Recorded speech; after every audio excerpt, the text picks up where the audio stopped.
J'aimerais que Guillaume Soro rentre, mais en même temps, Guillaume Soro est victime d'un système que lui-même il a contribué à mettre en place.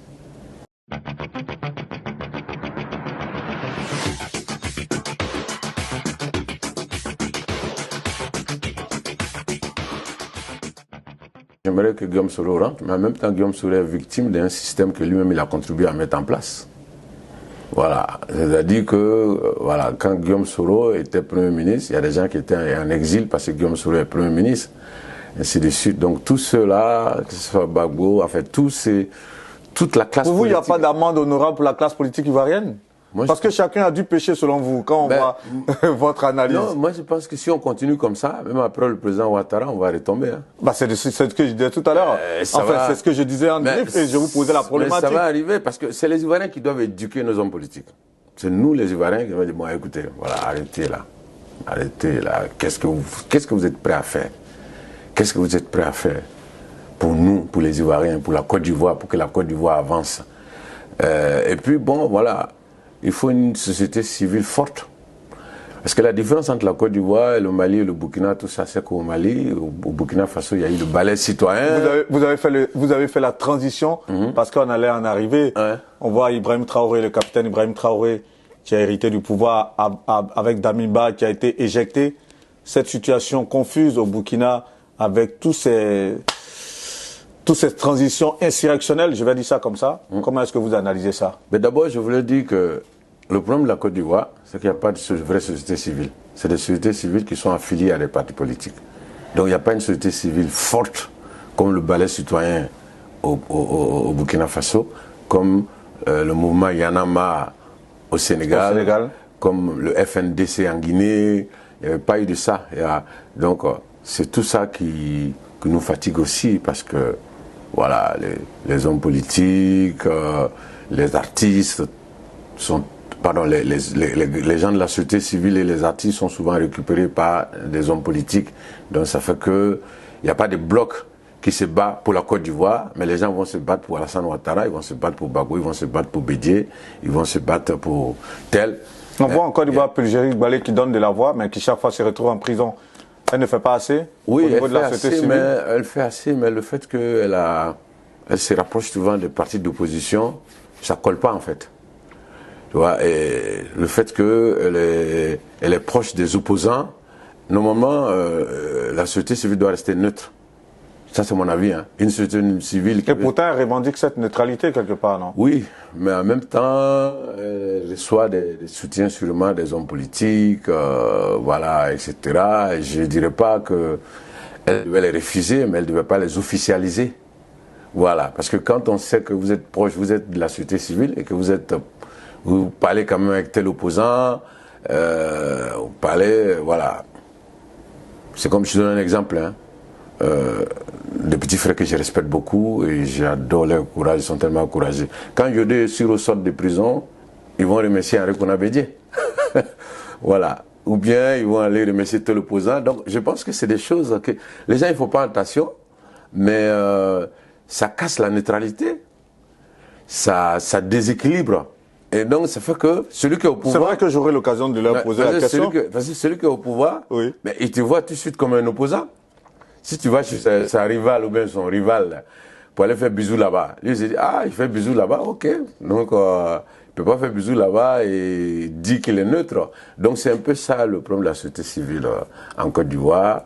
Et c'est quelque chose que, voilà, concernant mes petits frères, je ne condamne pas du tout, hein, c'est leur manière de faire les choses. Vous les avez cités, et si vous me permettez, parce que avec la chanson qu'ils ont sortie pour les 49 soldats qui sont restés longtemps au Mali, on a vu que leur position c'est un peu diluée, oui, non? Bien sûr. Ils ont commencé à diluer un peu. Ils ont pas dilué, mais ils ont équilibré, c'est bien. Mais en équilibrant, là, on voit qu'ils sont beaucoup plus proches du pouvoir en place maintenant, non? Non, je pense que personne ne peut leur reprocher ça, parce que c'est ça aussi.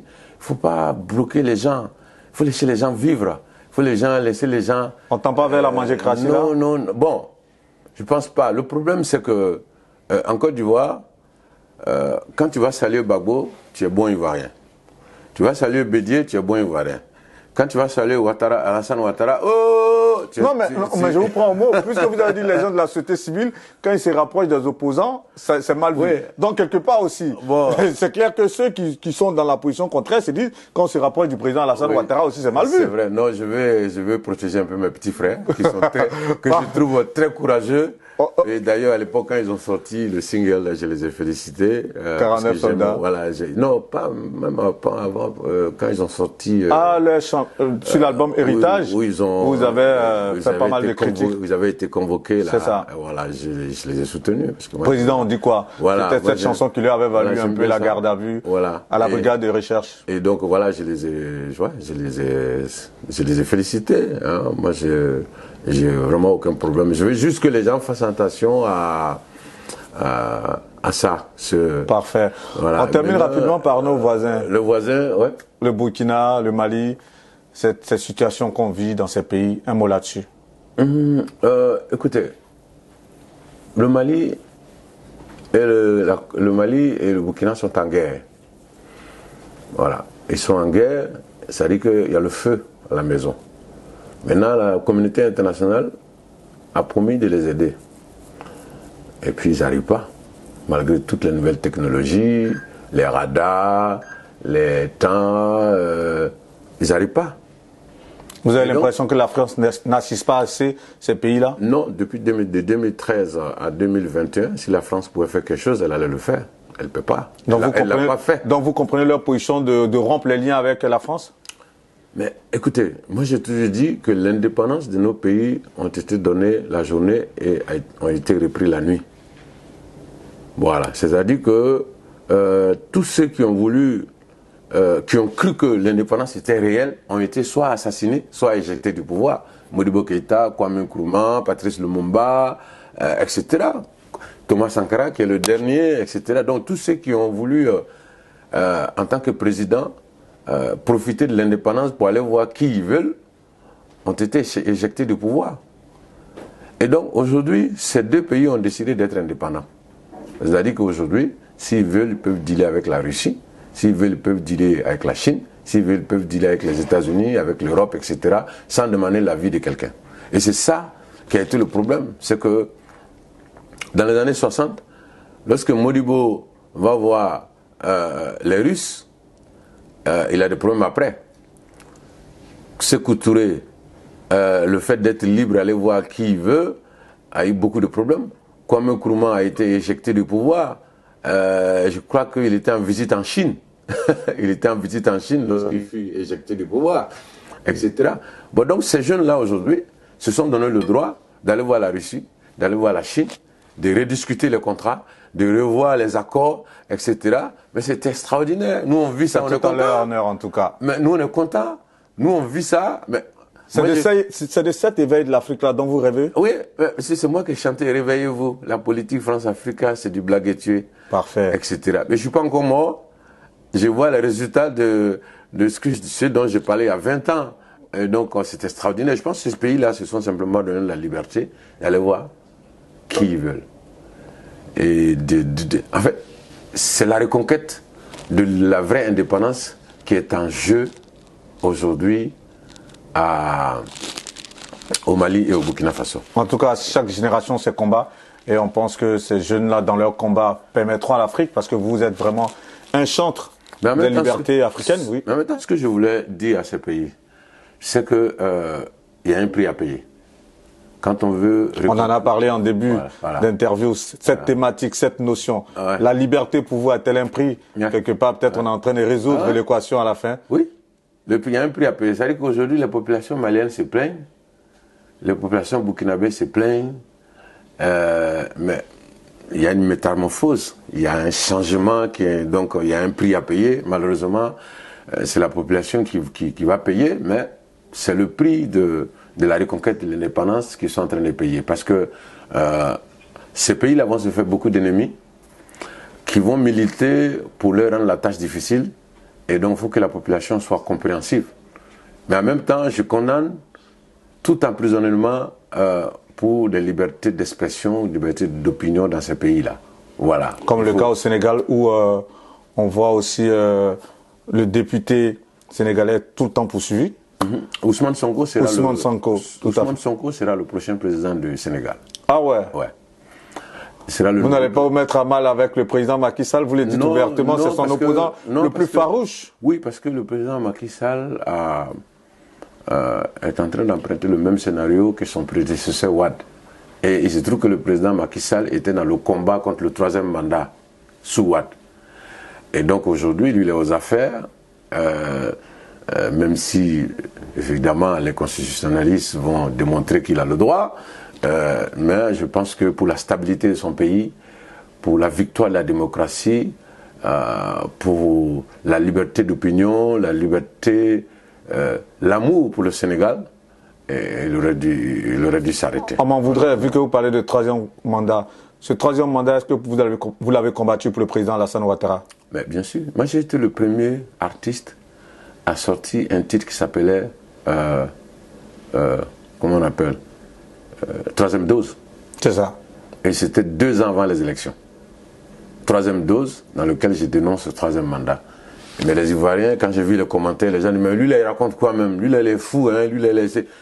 Maintenant, en fait, nous, on anticipe. Maintenant, quand on est dans les faits, moi, je suis un leader d'opinion, je suis un artiste, et j'ai des fans dans l'opposition et au parti au pouvoir. Dans le parti au pouvoir. Donc, je ne veux pas venir me faire des ennemis, venus... voilà, m'affronter avec des fans pour leurs opinions. Et donc, c'est pourquoi j'ai été silencieux dans cette période et tout le monde m'a accusé. Mais c'est parce que j'avais déjà parlé de ça. Moi, j'avais déjà parlé de ça en Côte d'Ivoire. D'ailleurs, le titre que j'ai sorti où je disais « Alpha Condé devient fou », c'est un morceau que j'ai chanté spécialement d'abord contre le 3e mandat en général, mais surtout en Côte d'Ivoire. On a même fait un clip où on a pris un comédien, on lui a dit d'imiter Alassane Ouattara, pour que le président Ouattara sache que c'est lui. Mais je vais vous dire, et je pense que le président Ouattara avait la volonté de s'arrêter aux 2 mandats. Je pense qu'il avait la volonté de s'arrêter au 3e mandat. Il l'avait déjà exprimé de toutes les façons. Quand il passait la main au ministre Amadou Gon Coulibaly. Évidemment, c'est ça. Évidemment, je pense que vous remarquerez qu'en ce moment, dès qu'il a passé la main à Amadou Gon Coulibaly, il avait même disparu des écrans. Tout à fait. Et il a annoncé à l'Assemblée nationale, etc. Je pense qu'il était sincère. Oui, il y avait une bonne foi manifeste. Il y avait une bonne foi. Malheureusement, les aléas de la vie. Voilà. Il y a les aléas de la vie et puis il y a les réalités politiques. Je vais vous dire quelque chose, M. Vergès. Dites-moi. Voilà. Si le président Gbagbo s'était retrouvé dans la même situation que le président Ouattara, les gens du FPI allaient lui dire continuer. On est en Côte d'Ivoire. Si c'était le président Bédié, le PDCA allait lui dire de faire un 3e mandat. Si c'était Gbagbo qui était au pouvoir, les militants de Gbagbo allaient lui dire de continuer. Parce qu'en Côte d'Ivoire, il n'y a pas de politique. C'est juste une lutte pour le pouvoir. Parce que s'il y avait de la politique, les gens allaient être raisonnables. Mais ils ne sont pas raisonnables parce qu'ils sont poussés par des gens, ainsi de suite. Et je suis... Chacun voit son intérêt quelque part derrière un leader. Vous êtes Ivoirien, vous le savez. Nous, on est observateurs. Voilà, observateurs, mais tous ces gens-là sont poussés par d'autres gens. Si c'était Gbagbo, les gars de Gbagbo, ils allaient dire, mais il faut faire un 3e mandat. Mais la preuve aujourd'hui, Gbagbo est très fatigué. Mais tout le monde veut qu'il soit président encore. La preuve aujourd'hui, Bédié est très très fatigué. Tout le monde veut qu'il soit candidat. La preuve aujourd'hui, le président Ouattara est sûrement très fatigué aussi. Ça se voit à l'œil nu qu'ils sont tous fatigués. Mais ils sont tous poussés par les partis, par les Ivoiriens. Et puis bon, on risque d'assister malheureusement à ce match retour que j'aurais souhaité ne pas voir. On espère que ce match retour n'aura jamais lieu, que la Côte d'Ivoire va continuer d'avancer. La Côte d'Ivoire va continuer à amorcer cet élan de développement qu'on voit. On termine par une note musicale. Vous êtes en tournée jusqu'en 2025, mais on a vu malheureusement Alpha Blondy qui, après une opération de la gorge, n'a pu tourner cette année. Un mot pour lui. Mais je lui souhaite prompt établissement et je pense que effectivement je suis dans ce métier. Je sais que c'est très très fatigant. Et vraiment, si il s'accorde 1 an pour se reposer, pour pouvoir se rétablir, je pense que c'est une bonne idée. Parce que je vous assure, tout le monde nous envie, mais c'est très très dur ce qu'on fait. C'est très dur ce qu'on fait. Quand vous jouez ici dans le sud de la France aujourd'hui et que demain vous allez jouer dans le nord, ensuite dans l'est demain, et que vous ne voyez pas votre famille, que vous êtes à Bamako, à Abidjan, à la plage à Abidjan, vous êtes dans le froid à Paris, c'est pas évident. Donc je lui souhaite propre établissement et longue vie pour qu'il puisse nous revenir sur la scène pour continuer à représenter la Côte d'Ivoire et l'Afrique. Amen. 2007, 2019, 2023, ça fera la 3e interview que vous nous accordez. Je voulais vous dire grand merci. C'est moi. S'il y a un message fort que vous souhaiteriez faire passer à la faveur de cette interview, vous avez la caméra de Chic Image. Nous avons tourné pendant plus d'1 heure de temps. En tout cas, merci pour la sympathie. Ouais. Non, simplement dire aux Ivoiriens que nous avons un beau pays. Nous avons un beau pays. Moi qui vis au Mali, je peux confirmer. Et je pense que ceux qui vivent en Côte d'Ivoire ne mesurent même pas l'importance de ce pays. Voilà. Et nous avons aujourd'hui la stabilité qui a été acquise après plusieurs années de turbulences. Nous avons aujourd'hui la paix, même s'il y a des injustices, même s'il y a des inégalités. Je souhaite dire aux Ivoiriens qu'il faut tout faire pour ne plus retomber. Il faut tout faire pour ne plus retomber, même si un jour les leaders actuels ne sont plus là. Et il faut s'accrocher. Il faut tout faire pour maintenir la stabilité. On peut se bagarrer sur le plan politique, mais il faut éviter que les périodes qu'on a vécues où on disait « Ah non, ça tire dans les rues, ouais, ceci, c'est ça, voilà, des trucs d'instabilité comme ça qui font reculer le pays. » Je souhaite que ça soit évité et je souhaite l'ouverture de ceux qui sont au pouvoir pour pouvoir faire des faveurs à ceux qui sont dans l'opposition. Et je souhaite aussi que les gens de l'opposition ne fassent pas de provocations, rien que pour exister ou pour gâter. Donc voilà, je souhaite en tout cas que ce pays-là reste en paix et que des propositions nous soient faites, en tout cas par tous les partis politiques, y compris ceux qui sont au pouvoir, pour nous dire comment est-ce que la Côte d'Ivoire va aller toujours de l'avant. Voilà. Moi aujourd'hui, je pense qu'après tout ce qu'on a vécu, voilà, je ne souhaite pas que les Ivoiriens aillent se tuer encore pour des hommes politiques, mais qu'ils se battent pour la Côte d'Ivoire stable et qui est sur le chemin du développement. Mais tout en défendant les droits. Quand on n'est pas content, c'est important de l'exprimer. Et donc personne ne doit vous empêcher d'exprimer ce que vous ne voulez pas, enfin ce que vous voulez exprimer. Mais faisons tout, gardons la paix et la stabilité, car notre pays, il est tellement beau. Tout le monde parle de ce pays-là. Quand vous dites que vous êtes Ivoirien, ah mais j'étais là-bas la semaine dernière, j'étais, tu vois. Donc c'est ça, quel que soit celui qui va venir au pouvoir, soyons ensemble, mettons-nous au-dessus des religions, des ethnies, des régions, et protégeons la Côte d'Ivoire, la stabilité surtout. Je vous remercie.